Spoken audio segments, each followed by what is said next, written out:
दोस्तों land acquisition act 2013 में compensation आखिर कैसे तय होती है, यानी सरकार आपकी जमीन लेती है तो आपको कितने पैसे मिलेंगे, ये पैसे कौन तय करता है, किस आधार पर तय करता है और 2013 एक्ट में कितना बड़ा बदलाव आया है। आज हम बात करेंगे सेक्शन 26 से 30 तक स्टेप बाय स्टेप बिल्कुल आसान भाषा में। सबसे पहले बात करते हैं सेक्शन 26 की। ये सेक्शन बताता है कि किस आधार पर जमीन की कीमत निकाली जाएगी। इसमें तीन मुख्य चीजें आती है। पहला सर्कल रेट, यानी कि सरकार द्वारा जो न्यूनतम मूल्य तय किया जाता है आपकी जमीन का, वो रेट जो रजिस्ट्री ऑफिस में लागू होता है। लेकिन ध्यान रहे, सर्कल रेट हमेशा बाजार के रेट से कम होता है। दूसरा है पिछले 3 साल में रजिस्टर्ड रेट, यानी कि आपके गांव या वार्ड के आसपास पिछले 3 सालों में जो भी जमीनें बिकी है उनका असली रेट देखा जाता है।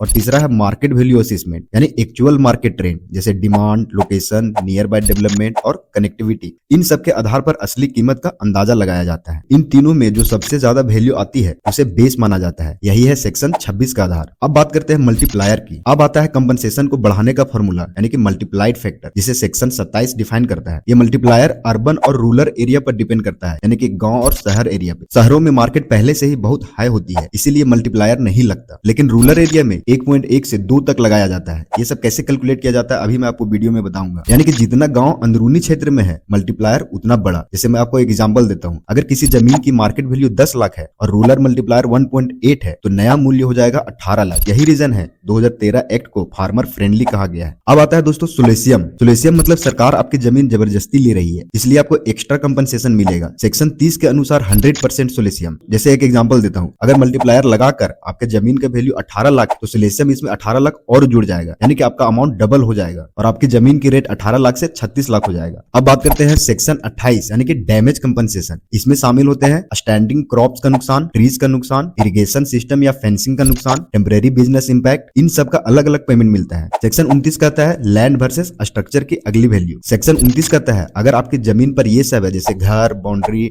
Well, tubewell, shed, small business shop, तो इन सभी की वैल्यू अलग से कैलकुलेट होगी। सेक्शन 30 कहता है सुलेसियम प्लस एडिशनल अमाउंट, यानी कि सुलेसियम के अलावा भी मिलता है 12% additional amount. Date of notification से लेकर अवार्ड पास होने तक हर साल 12% एक्स्ट्रा जोड़ दिया जाता है। यह भी ह्यूज अमाउंट होता है। एक रियल एग्जांपल से समझते हैं।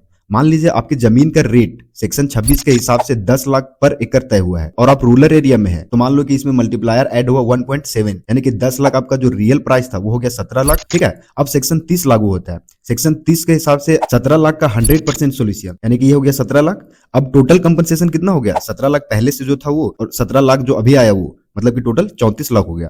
अब इसमें जोड़े जाते हैं 15% yearly amount, crop damage, structural damage, यानी कि फाइनल पेमेंट आसानी से 35 से 40 लाख तक पहुंच जाता है। अब बात करते हैं कि आखिर कंपनसेशन का पैसा कौन देता है। अगर कहीं पे गवर्नमेंट प्रोजेक्ट है तो सरकार देती है, अगर कहीं पे प्राइवेट प्रोजेक्ट है तो प्राइवेट कंपनी देती है, और अगर कहीं पे पीपीपी प्रोजेक्ट है यानी कि शेयरिंग रेशियो है तो वो कॉन्ट्रैक्ट में तय होता है। लेकिन बात यहाँ पर यह है कि क्या ये सब ग्राउंड रियलिटी में होता है? कागज पर कंपनसेशन फॉर्मूला परफेक्ट है, लेकिन ग्राउंड पर कई बार कम सर्कल रेट, गलत सेल डीड, पॉलिटिकल प्रेशर, गलत सर्वे, जमीन का गलत कैटेगरी कन्वर्जन, लोगों को जानकारी की कमी, इन सब के कारण अमाउंट कम निकलता है। लेकिन एक्ट कहता है यदि कोई गलती है तो आप कलेक्टर, आरएनआर अथॉरिटी या हाई कोर्ट में चैलेंज कर सकते हैं। तो दोस्तों ये था पूरा प्रोसेस, सेक्शन 26 से 30 तक कंपनसेशन कैसे तय होती है। अगर आपने लैंड एक्विजिशन एक्ट 2013 की पूरी सीरीज नहीं देखा है तो नीचे प्लेलिस्ट में एपिसोड 1 से एपिसोड 7 भी जरूर देखें। अगला एपिसोड में हम बात करेंगे रिहेबिलिटेशन एंड रीसेटलमेंट, यानी कि आरएनआर, यानी कि परिवार को क्या क्या मिलता है। ठीक है, मिलते हैं अगले वीडियो में। जय हिंद।